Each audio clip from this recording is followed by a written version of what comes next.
Halo,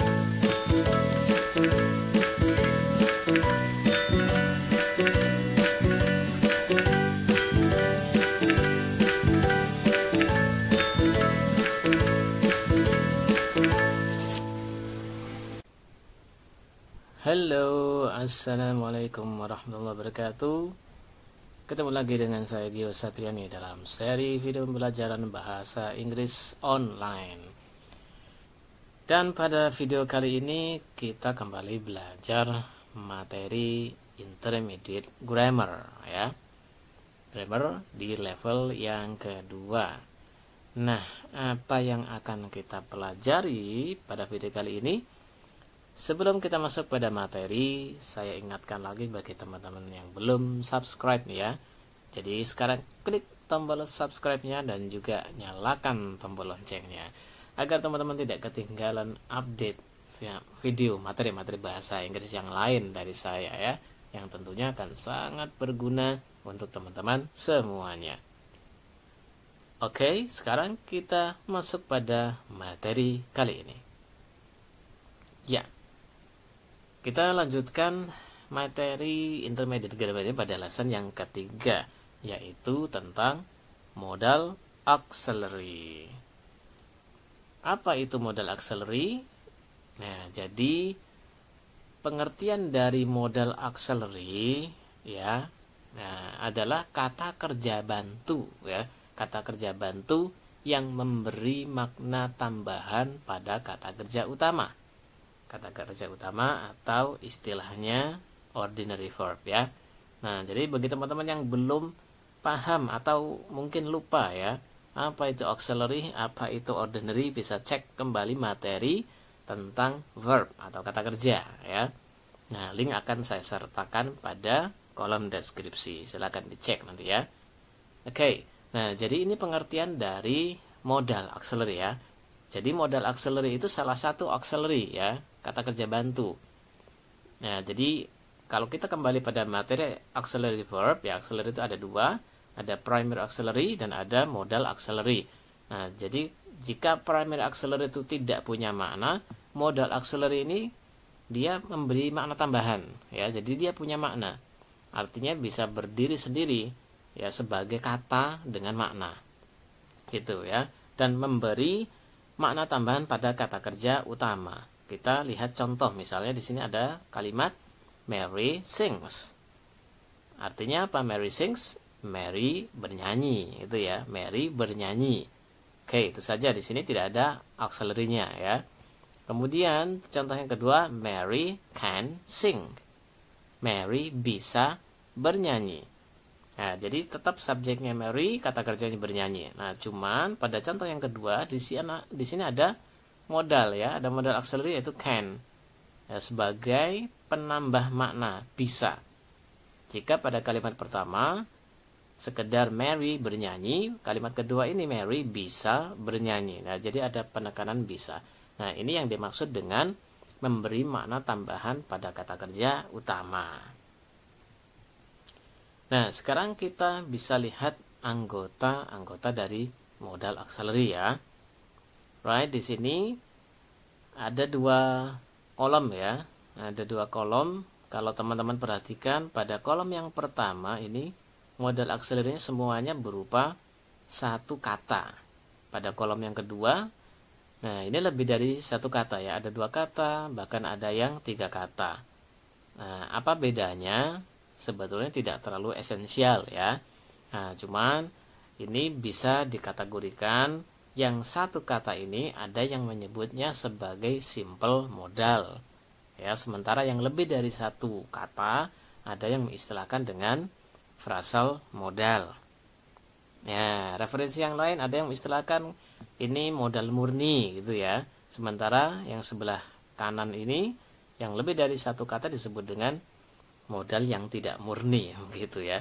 Alright, nah ini hanya istilah ya, tidak terlalu esensial. Oke.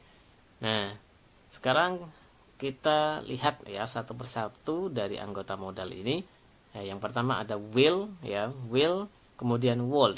Will dan would ini punya makna yang sama yaitu akan ya, cuman will ini untuk future, kemudian would untuk past ya. Nah, dalam bentuk past would. Kemudian ada can dan could. Ini juga artinya sama-sama bermakna bisa. Can ini untuk present ya, untuk saat ini, sementara could ini untuk lampau. Oke, jadi nanti kita ada pembahasan sendiri tentang modal di masa lalu ya. Nah, jadi ini sekilas makna dari anggota modal. Kemudian ada may ya. May dan might ini punya beberapa makna yang sama ya, sama-sama bermakna mungkin, kemudian boleh. Nah, tapi may ini punya satu makna lagi, yaitu bermakna semoga. Ya, bisa bermakna semoga. Must, nah must ini artinya harus, bisa juga bermakna pasti ya. Kemudian should, nah should ini dia bermakna seharusnya. Nah, jadi makna spesifiknya itu seharusnya ya, walaupun seringkali diartikan harus begitu ya. Nah, tapi yang paling pas makna dari should itu adalah seharusnya. Kemudian shall. Nah, shall ini punya makna yang sama dengan will sebetulnya ya. Shall bermakna akan. Tapi shall ini sangat jarang digunakan karena shall ini lebih lazim ada pada British English dan hanya untuk subjek pertama ya. Kata ganti pertama yaitu I dan we. Nah, makanya secara popularitas tidak sepopuler will gitu ya. Oke, kemudian ada dare. Dare artinya berani, bisa bermakna berani, bisa bermakna menantang ya. Kemudian need ini bisa bermakna perlu gitu ya, atau membutuhkan. Oke. Kemudian ada have to. Have to sama dengan have got to dan juga ought to ini artinya sama, yaitu harus ya. Nah, jadi punya persamaan makna dengan must. Nah, cuman nanti yang lebih populer itu memang must dan have to ya. Makanya nanti ada materi pembahasan tentang perbedaan antara must dan have to. Oke, but it's later ya, itu nanti ya. Oke, kemudian ada had better. Secara gramatikal biasanya had better ini orang-orang menerjemahkan harus begitu ya. Nah, harus. Nah, hanya saja secara penerjemahan yang lebih komunikatif, had better itu kalau diterjemahkan secara bebas ya, secara komunikatif artinya lebih baik. Nah, hampir sama dengan better ya. Better itu kan artinya lebih baik. Tapi kalau better saja dia adjektif. Sementara kalau had better ini masuk dalam anggota modal ya. Would rather ini bisa diartikan lebih suka ya, lebih suka. Kemudian be about to, kemudian be going to. Nah, ini punya makna yang sama, dia punya persamaan makna dengan will, sama-sama bermakna akan. Oke, nah nanti ada bab tersendiri yang membahas perbedaan be about to, kemudian be going to, dan juga will ya. Nah, jadi ini sekilas tentang anggota modal dan juga maknanya. Nah, sekarang ini hal yang paling penting ya dari materi modal, yaitu sifat modal. Oke, sifat modal ini poin paling penting yang harus teman-teman pahami ya.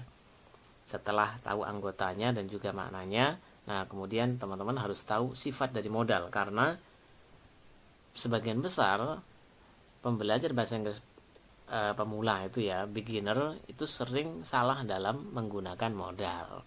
Karena modal ini tidak hanya berlaku untuk tes, untuk writing ya, tapi dalam speaking juga kita sangat sering menggunakan modal dalam percakapan sehari-hari. Oke, nah makanya kita harus tahu bagaimana aturan menggunakan modal ini ya. Right. Nah, jadi sifatnya tidak banyak-banyak ya. 2 saja yang teman-teman harus ingat. Yang pertama, modal itu harus diikuti dengan bare verb ya. Jadi verb yang bare, verb yang asli ya, verb yang asli. Maksudnya bukan verb ing ya, bukan verb yang sudah berimbuhan s, bukan verb 2, bukan verb 3. Bukan pula kata-kata yang lain. Jadi harus kata kerja dan harus yang bare atau asli ya. Ada yang menyebut kata kerja asal, boleh ya. Nah, jadi contohnya misalnya I can washing. Oke, nah jadi ini salah ya, I can washing. Kenapa salah? Karena ada modal can ketemunya dengan ing. Nah, nggak boleh ya, salah. Can bertemu dengan ing, tidak boleh. Ini verb ing, berarti bukan verb asli gitu ya. Kemudian ada I can to wash. Nah, kenapa ini juga salah? Karena ada modal ketemu dengan to. Nah, tidak boleh ya. Jadi modal nggak bisa ketemu dengan to wash, ini namanya to infinitive. Kata kerja yang diawali dengan to infinitive ya. Tidak boleh. Walaupun ini sering ya. Teman-teman dalam percakapan sehari-hari itu saya sering mendengar menggunakan modal dengan verb ing kemudian dengan to infinitive. Misalnya I can to speak English. Nah, itu ya I can to, can ketemu to. Nah, nggak bisa, tidak boleh ya. Oke, jadi modal tidak boleh ketemu dengan to infinitive. Kemudian I can wash it, ya, I can washed. Di sini ada washed secara tulisannya ya. Oke, ini adalah verb 2. Nah, modal ketemu verb 2 tidak bisa, salah juga. Nah, contoh berikutnya I can wash. Nah, ini baru betul ya, karena modal can bertemu dengan verb 1 yang masih asli atau bare verb ya, I can wash. Nah, ini contoh yang benar. Modal ketemu dengan bare verb atau verb dalam bentuk asli atau asal. Oke, nah contoh lagi. You must diligent. Oke, ini salah. Kenapa? Karena ada modal must bertemunya bukan dengan verb, tapi dengan adjektif. Nah, nggak bisa ya. Karena tadi sifatnya apa? Modal harus diikuti dengan bare verb. Ya, jadi kalau bukan verb ya jelas salah. Begitu ya. Verb saja kalau bukan bare itu salah. Washing, to wash, washed ini salah. Apalagi bukan verb, jelas salah. Seperti ini ya, you must diligent. Must modal ketemu dengan adjektif, salah. Nah, contoh berikutnya, you must be diligent. Ada modal ketemu dengan be. Nah, be ini apa? Be ini adalah kata kerja ya, dia verb to be ya. Teman-teman mungkin lebih familiar dengan istilah to be ya.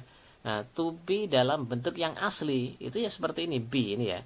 Jadi bukan is, bukan am, bukan are, bukan was, bukan were, bukan been, termasuk juga bukan being. Nah, jadi to be yang asli adalah be.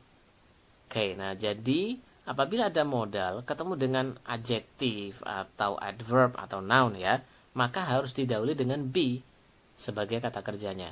Nah, ingat aturan pada kalimat nonverbal ya, bahwa kalimat nonverbal itu subjeknya harus diikuti dengan to be terlebih dahulu sebelum ketemu dengan komplemennya. Nah, begitu pula dalam kaidah modal, karena modal itu harus ketemu dengan bare verb ya, maka dalam bentuk nonverbal setelah modal harus diikuti dengan to be dalam bentuk bare. Seperti ini ya, you must be diligent. Tidak boleh you must diligent begitu. Harus you must be diligent. Kemudian ada lagi I can actually wash. Right. Nah, ini boleh. Boleh. Actually ini bukan verb ya, actually bukan verb. Modal ketemu dengan actually. Actually ini adverb. Bolehkah? Tadi kan syaratnya harus diikuti dengan bare verb. Ya, nah di sini ada dalam kurung boleh disisipi adverb. Nah, jadi pihak yang boleh menyela ya, menyela antara modal dengan kata kerjanya adalah adverb. Ini contohnya. Nah, maka ini pengecualian, tidak apa-apa ya. I can actually wash. Oke, nah jadi ini penyela saja. Tapi kalau I can actually tanpa verb saja ya, itu nanti tidak sempurna kalimatnya, begitu ya, karena ada kata kerja. Alright.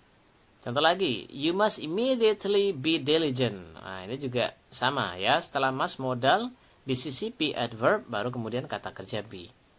Oke, nah ini juga tidak ada masalah, gitu ya. Nah, jadi ingat sifat modal yang pertama, modal harus diikuti dengan bare verb. Ya, tidak boleh dengan verb yang lain selain yang bare. Tidak boleh diikuti dengan kata lain selain verb ya. Dan apabila bentuknya nonverbal, maka verbnya berupa be. Oke. Nah, sekarang sifat yang kedua, ini juga sering salah, yaitu apa? Modal itu harus terletak setelah subjek. Ya, jadi tidak perlu disisipi dengan auxiliary yang lain ya. Contohnya misalnya, I am can sing. Nah, can sing-nya betul, tapi ada am di sini. Nah, ini yang menjadikan salah. setelah subjek ada to be, baru modal. Nggak bisa ya. Jadi modal tidak perlu auxiliary di depannya. I don't can sing. Nah, ini juga sangat sering terjadi ya, ketika teman-teman mau mengatakan saya tidak bisa, lah itu I don't can. Padahal bukan don't can ya. Karena can itu modal, kemudian don't itu auxiliary. Tidak bisa modal didahului dengan auxiliary yang lain setelah subjek ya. Nah, makanya simpelnya atau sederhananya adalah modal itu letakkan langsung setelah subjeknya ya. Nah, contoh ini I can sing. Nah, ini baru betul. Subjek langsung modal can, kemudian kata kerja sing. Oke. Nah, sekarang kita masuk pada rumus dasar modal. Nah, ini rumus dasar modal ya. Kita lihat rumus yang verbal terlebih dahulu ya. Nah, jadi subjek diikuti dengan modal dan diikuti dengan verb dalam bentuk yang bear. Ya, verb 1 yang asli ya. Nah, sekarang kita lihat di sini contohnya you can sing well. Ya, you subjek, can itu modal, sing ini bear verbnya ya. Nah, well ini pelengkap. Ya, pelengkap sebagai verb dia. Kemudian, nah ini contoh yang kedua, ini dalam bentuk negatif. You cannot sing well. Ya, you cannot sing well. Jadi kalau kita mau membentuk negatif, ya modal dalam bentuk negatif, tinggal tambahkan not ya. Tinggal tambahkan not setelah modal. Can, bisa ya. Tidak bisa berarti ya cannot. Bukan don't can, bukan not can ya, tapi can not. Boleh disingkat nanti ya, can't begitu ya. Right, nah sebenarnya penulisan yang lebih umum cannot ini dia disambung ya, cannot begitu. Bisa juga disingkat can, kemudian apostrophe t gitu. Right, kemudian can you sing well? Ini dalam bentuk interrogatifnya. Jadi jika bentuknya itu kalimat tanya, maka modalnya yang ditaruh di depan sebelum subjek. Ya, can you sing well? Itu ya. Nah, ini contoh yang lain. He should study hard. Ya, dalam bentuk positif. He subjek, should modal, study verb ya, verb dalam bentuk bear ya, ini study, kemudian hard. Ini juga pelengkap. Negatifnya seperti contoh sebelumnya ya. Kalau negatif berarti tinggal menambahkan not setelah modal. Tidak perlu don't ya, tidak perlu ismr. Jadi langsung modal plus not. He should not. Bisa disingkat shouldn't. Gitu ya, shouldn't study hard. Right. Nah, dalam bentuk interrogatif berarti modal yang ditaruh di depan sebelum subjek. He should dibalik menjadi should he. Should he study hard? Oke, nah ya, jadi perhatikan lagi, tidak ada do, tidak ada does ya, tidak ada is mr. Nah, jadi jangan mencampur modal dengan do atau does, is, am atau are gitu ya. Nanti ada frasal modal tertentu itu yang bentuk negatifnya menggunakan do dan does ya. Nah, nanti ya. Nah, tapi hanya berlaku pada sebagian frasal modal, tidak semua modal ya. Nah, makanya secara mendasar rumus modal seperti ini. Subjek modal, kemudian verb. Negatifnya subjek modal not. Ya, langsung not ya, baru kemudian verbnya. Interrogatifnya modal yang di depan ya, seperti ini, modal yang di depan baru kemudian subjek dan disambung dengan verb. Oke. Right. Nah, jadi ini rumus dasar modal untuk kalimat verbal. Nah, sekarang rumus dasar modal untuk kalimat non-verbal. Kalimat yang tidak diikuti dengan aktivitas ya. Yang subjeknya tidak beraktivitas tapi diikuti dengan komplement 3C ini. Kalau teman-teman masih ingat pada pembahasan kalimat non-verbal 3C, yaitu 3 komplement maksudnya. Adjektif, noun, atau adverb. Oke, nah jadi pada bentuk non-verbal, subjek ini diikuti dengan modal ya. Kemudian diikuti dengan be. Be-nya harus berbentuk be, tidak boleh is, am, are, atau was, were, been, being, nggak boleh ya. Jadi harus bentuk aslinya yaitu be. Subjek, modal, tambahkan be, baru kemudian komplemennya ya. Jadi tidak boleh langsung subjek, modal, komplement, nggak bisa. Karena modal tidak bisa ketemu dengan komplement. Ya, harus ketemu dengan kata kerja dulu. Oke. Nah, contohnya, you can be tired. Ya, you can be tired. Tired ini adjektif ya, sehingga setelah can harus ada to be. Be. Kemudian bentuk negatifnya sama dengan yang verbal ya, setelah modal diberikan not. You cannot be tired. Tapi jangan lupa be-nya tetap harus ada ya. Bentuk interrogatif modalnya yang di depan ya sama dengan kalimat verbal. Jadi can diletakkan depan sebelum you ya. Can you be tired? Oke ya. Jadi yang bergeser hanya subjek dan modalnya. To be-nya tidak perlu ikut bergeser ya. Jadi yang bertukar hanya modal dengan subjeknya saja. Nah, contoh yang lain, he should be here. Dia seharusnya berada di sini, begitu ya kalau kita artikan. He should be here. Nah, ini kan kalimat nonverbal, maka nggak boleh he should here. Nah, karena nggak ada aktivitasnya, maka harus diberi to be di sini. He should be here. Negatifnya, tambahkan not setelah modalnya. Jangan salah ya, meletakkan notnya bukan setelah to be, tapi setelah modal. He should not be here, bukan he should be not here, begitu bukan ya. Jadi not itu kaidahnya terletak setelah auxiliary yang pertama jika kalimat itu mengandung auxiliary gitu ya. Oke, he should not be here. Interrogatifnya berarti modal yang di depan sebelum subjek ya. Should he be here? Oke, nah jadi ini rumus dasar modal untuk kalimat non-verbal. Bedanya apa dengan yang verbal? Bedanya setelah modal tambahkan be sebelum komplemennya. Oke, nah sekarang kita akan bahas ya modal dalam bentuk pas. Nah, modal dalam bentuk pas. Sebagian modal auxiliary memiliki bentuk pas. Sebagian ya, pas atau lampau. Nah, apa saja modal yang punya bentuk pas? Yaitu can, punya bentuk pas yaitu could, will, punya bentuk pas yaitu would, dan have to punya bentuk pas yaitu had to. Ya, have to menjadi had to.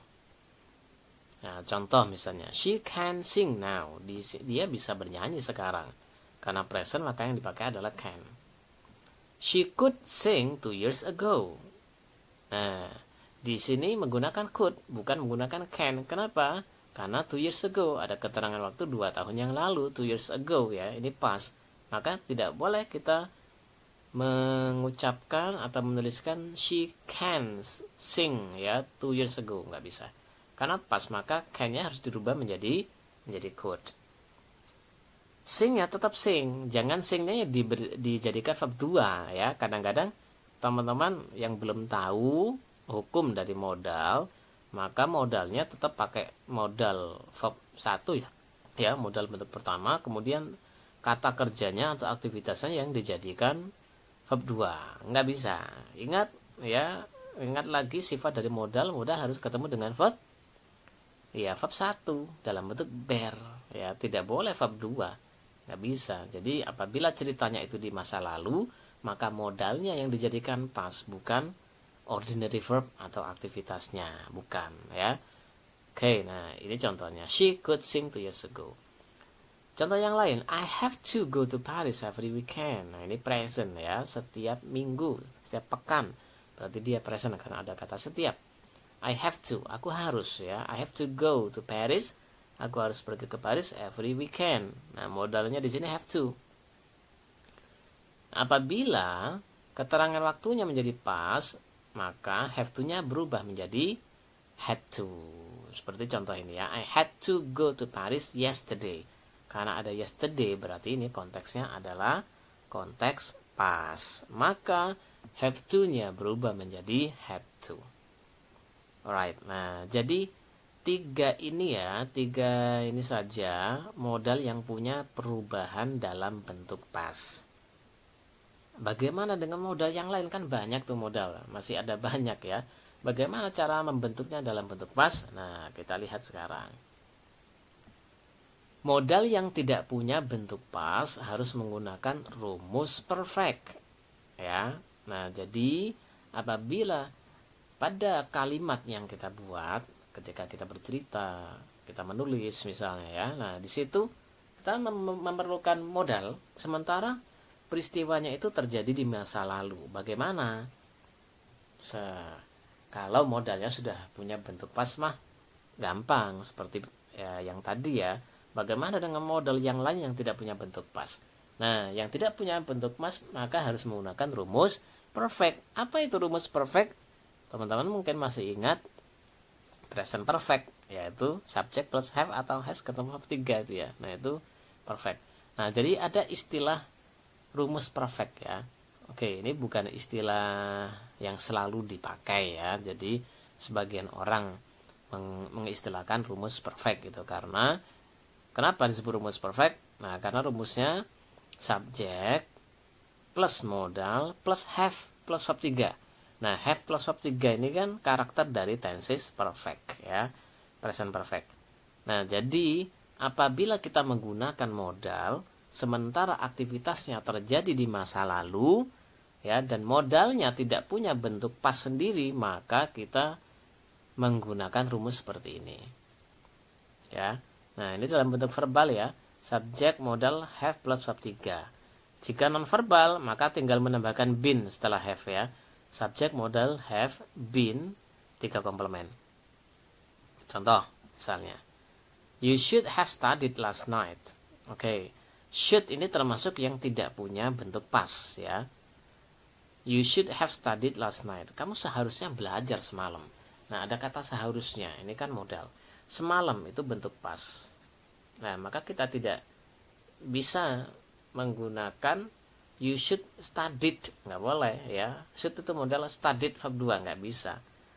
Nah, terus bagaimana dong? Kan should nggak ada bentuk pasnya. Nah, maka kita menggunakan rumus seperti ini. Have plus verb 3 setelah modalnya menjadi you should have studied last night. Gitu ya. Kamu seharusnya belajar semalam. Ada have plus verb 3 ya. Modal have plus verb 3. Contoh yang lain. I must have gone to my office yesterday. Oke, nah must ini juga tidak punya bentuk pas ya. Nah, maka dia menggunakan rumus perfect. Must have ya, plus verb 3 gone. Karena ada kata yesterday di sini ya, maka nggak boleh I must go, itu kan present ya, nggak cocok dengan yesterday. I must went, nah malah nggak boleh lagi karena modal ketemu dengan verb 2 ya. Maka satu-satunya cara adalah I must have gone ya, must-nya diikuti dengan have gone. Have-nya ini selalu have ya, tidak perlu diganti menjadi has. Walaupun subjeknya she, he, it, tetap harus have. Karena has itu bukan verb dasar ya, bukan bare verb. Ya, has itu bukan bare verb sehingga tidak bisa diletakkan setelah modal. Ya, oleh karena itu have-nya harus dalam keadaan yang bare yaitu have. Ya, setelah modal have, nah plus verb 3. Contoh yang lain. She may have been at the library this morning. Oke, nah ini contoh bentuk nonverbal. May, oke. Nah, she may have been. Ada yang beranggapan bentuk pas dari may itu might. Oke, memang ada yang mengatakan begitu ya. Nah, tapi secara penerapannya nanti walaupun menggunakan might tetap menggunakan have plus verb 3. Ya, jadi berbeda dengan could, kemudian dengan would itu ya, tidak perlu pakai have verb 3, langsung ketemu verb yang verb 1 yang bare ya. Right, nah jadi may ini ya, she may have been karena dia non-verbal, setelah have ada to be been. She may have been at the library this morning. Contoh yang lain, they might have been hungry last night. Oke, nah might ini juga tidak punya bentuk pas ya. Oke. Memang lebih sering kalau teman-teman mau menggunakan may ya dalam bentuk pas, biasanya may-nya ini lebih sering dipakainya yaitu might. Tapi setelahnya tetap have dan verb 3 ya. Oke, nah jadi they might have been hungry last night. Ini cara bagaimana kita menggunakan modal dalam konteks waktu lampau atau past. Oke. Pembahasan modal ini cukup panjang ya. Jadi yang kita bahas ini adalah dasarnya, jadi dasar dari modal. Nanti ada beberapa poin-poin tambahan ya tentang modal yang kita bahas pada video-video yang lain. Oke, untuk sementara sekian dulu pembahasan modalnya. Jadi teman-teman apabila masih ada yang belum dipahami, ingin bertanya, silakan tulis di kolom komentar. Kita ketemu lagi pada video berikutnya. Thank you.